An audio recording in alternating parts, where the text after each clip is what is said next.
ditangkap tidak sesuai dengan janji penyidik waktu ngobrol cari solusi terbaik. Intinya selesai BAP hari itu juga saya dijebloskan di tahanan Barreskrim Jakarta yang kedua kalinya.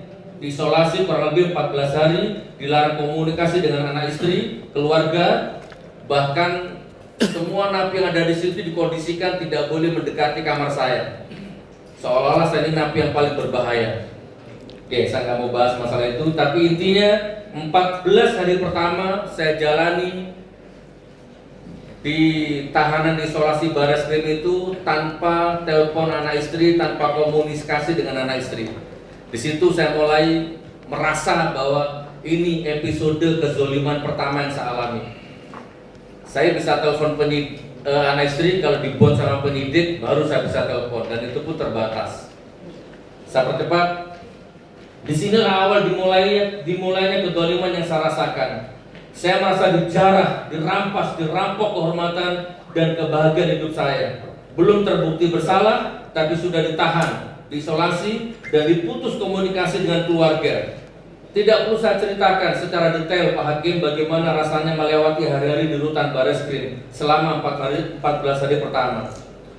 Kemudian episode selanjutnya, nah setelah 14 hari saya keluar dari isolasi, baru saya dapat kamar. Daulat menjadi khotib Jumat, saya baru didaulat menjadi imam sholat, dan saya menjadi penceramah tetap di situ. Sudah ada khotibnya, cuman begitu saya khotib yang lain mundur. Wallahualam apa alasannya? Ini semua nonton ini orang-orang kabak taktiknya nonton insyaallah. Jadi begitu saya khotib yang lain mundur, nggak mau. Selama ada Gus Nur silakan mundur. Dan selesai khotib saya selalu dipanggil ke depan untuk makan siang bersama Karutan, Pak Imam, dan Kabak Taktik, Pak Gatot. Kita ngobrol dengan kekeluargaan, Masya Allah. Anda baik. Nah, selanjutnya saya dibawa ke Kejati, Semarang, pelimpahan P21. Dibawa ke Kejati Semarang untuk pelimpahan. Sekitar pukul 10 pagi saya berangkat dari Barreskrim Jakarta menuju ke Jati Semarang.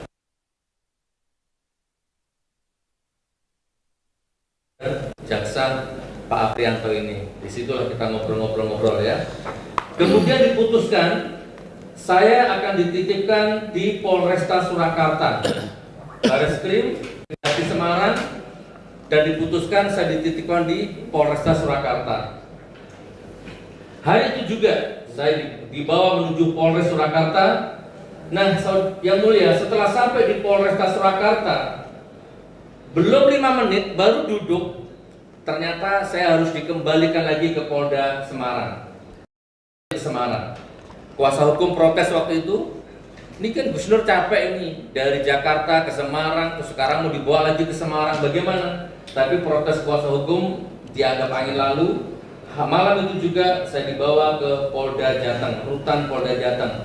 Nah, jadi ini satu cermin koordinasi yang buruk ya, yang dolim, yang kembali saya rasakan. Diseret ke sana kemari secara maraton, Jakarta, Semarang, kemudian kembali ke Surakarta dan kembali lagi ke Semarang.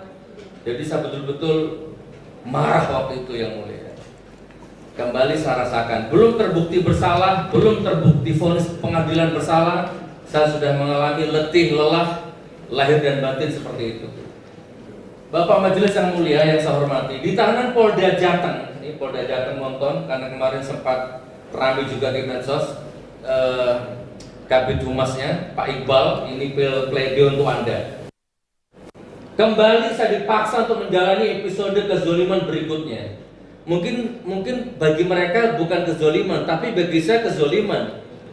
Diisolasi di sel yang lapis 2 pintu, ya, digembok pintu pertama, digembok lagi pintu kedua. Tidak boleh tahanan mendekati saya. Saya hanya berdua sama Babang Tri waktu itu, ya. Kurang lebih 10 hari atau 14 hari atau 10 hari terpisah dengan tahanan lain dan tetap dilarang komunikasi dengan anak istri. Saya protes keras dengan petugas karena diperlakukan seperti itu. Tapi lagi-lagi protes saya tidak dihiraukan. Jadi menurut orang-orang tahanan sana mungkin ini sistem. Ya udah begini aturannya. baju saya dilepas, saya disuruh pakai baju tahanan warna oranye itu dengan celana yang pendek yang sholat pun harus pakai itu. Sekali lagi saya protes. Karena hampir 10 hari, yang mulia 10 hari tanpa komunikasi dengan anak istri, ya, digembok 2 lapis pintu. Nah, tiba-tiba ada petugas namanya Pak Sri. Pak Sri, ini untuk Anda, salam takdim, Anda orang baik ya. Pak Sri menemui ada Twitter mengatasnamakan Gus Nur, pakai fotonya Gus Nur, namanya Gus Nur, dia menjelek-jelekan Jokowi dan memuji-muji Anies Baswedan. Setelah Bareskrim, ternyata Twitter itu datang dari kamarnya Gus Nur. Saya diperiksa atasan, anak buah saya diperintah atasan, dan saya nggak mau, jadi terpaksa Gus Nur saya isolasi. Lagi-lagi saya difitnah yang mulia. Saya seumur-umur nggak pernah pakai Twitter, ya. Di kamar itu sudah nggak ada handphone, masing-masingnya fitnah saya.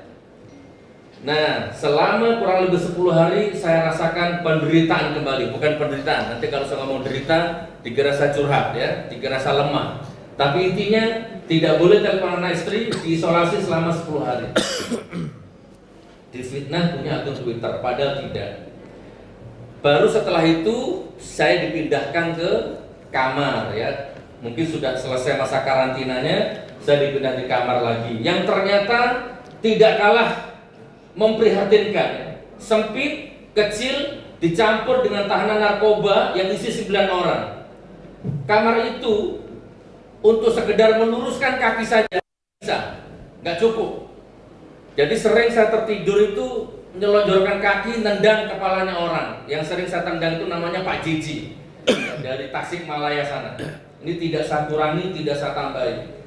Nah, ya begitulah, saya tidak bilang kamar mandinya kotor atau bau, tapi memang kenyataannya begitu ya. Tahanan narkoba mau bagaimana lagi, berbau, aroma keringat, suara dengkuran, kentut, mewarnai hari-hari saya setiap malam. Sholat tahajud di tengah-tengah jiwa yang terlelap mendengkur.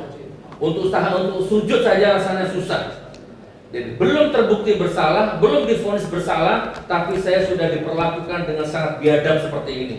Mungkin saat ini, di saat para pelapor-pelapor, penyidik-penyidik itu tidur terlelap di kamar indahnya masing-masing, saya rasakan penderitaan itu yang mulia. Kurang lebih sekitar berapa? 20 hari atau 1 bulan di kamar itu. Baru kemudian saya dipanggil lagi sama petugas yang namanya Pak Sri. Jadi Pak Sri ini yang memang komunikasinya dengan saya baik. Saya dipinjami teleponnya, handphonenya, suruh telepon istri saya.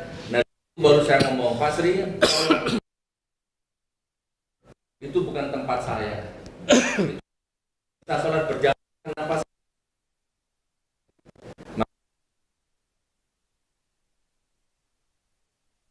ya enggak. Lagi saya kaget, ternyata saya harus bayar 100.000 ya, dan isi kamarnya 8 orang, 100.000, berarti 800.000. Nah, ini juga salah satu praktek kotor ya, ini juga salah satu praktek yang sebenarnya nggak boleh. Pungli. Terserah mau dimutasi, terserah ya. Saya sudah nahan, tapi ini karena menentukan nasib saya dan keluarga saya harus belak-belakan. Baik, saya percepat Pak Hakim, ini pasal-pasal saya nggak perlu sebut, saya nggak baca di sini terlalu lama.